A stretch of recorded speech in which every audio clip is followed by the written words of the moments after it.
Well, breaking news, Joel Quenneville, the new head coach of the Anaheim Ducks. He returns to coaching for the first time since resigning from Florida after an independent report from a law firm in October of 2021 detailed how the Blackhawks organization failed to properly address by player Kyle Beach that he was sexually assaulted by video coach Brad Aldrich during the team's 2010 Stanley Cup run.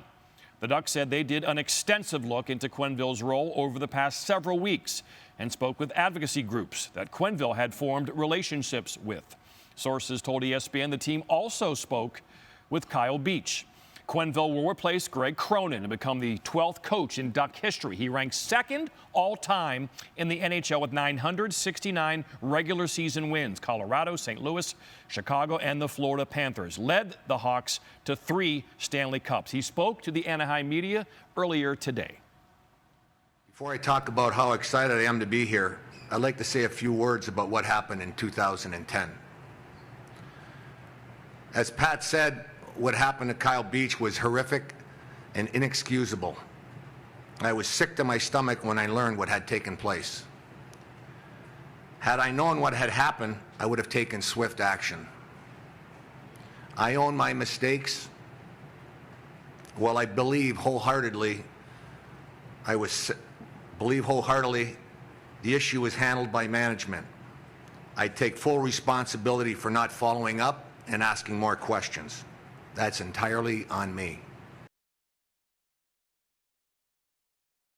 And joining us now is the new head coach of the Anaheim Ducks, Joel Quenneville. And Joel, were you ever afraid you would never get this chance again? I'm grateful to the Samueli family that give me this opportunity and trust in me to get back into coaching. A lot of this process too wasn't really about me; it was more about Kyle Beach, and over those years, the work that I put in of learning and educating myself to handle a situation going forward, talking to experts and then reflecting back on what happened and going forward that people can learn from my inaction. It's supposed to be a very emotional time for you, all kinds of emotions for you and your family to share now that you're back in the game. What have been some of those emotions been like? My wife and my daughter were here today, so they're pretty excited about where we're at today.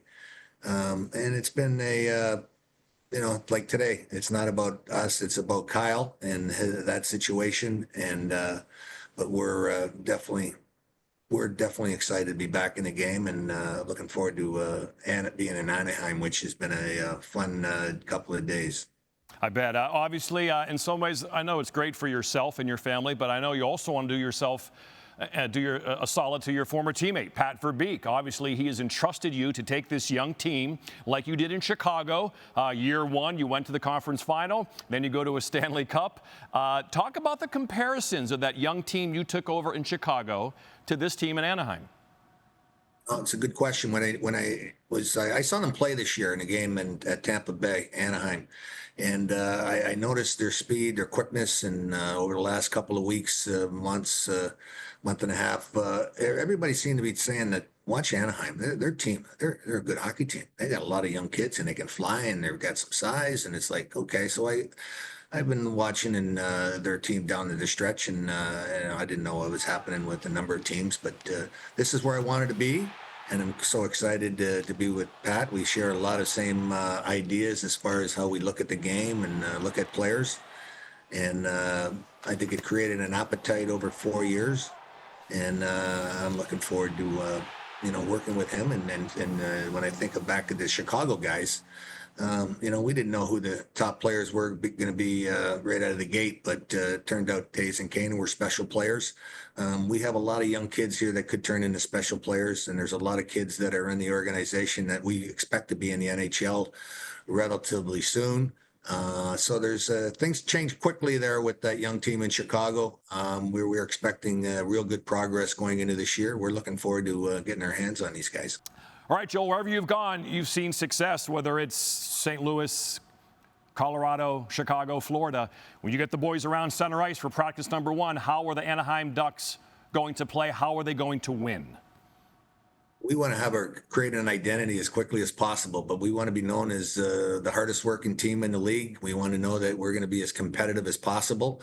We like the word relentless, and coming up with loose pucks and being in that area and being as hard as we and tenacious as we can to come up with those pucks and making sure that we can play a puck possession game, and we like to play fast. Well, the Q stash is back. The ties are way better than they were in 2008 when you wore that horrendous tie collection. So, Joel, good luck in Anaheim with the ties and with the team. Thanks, Butchie.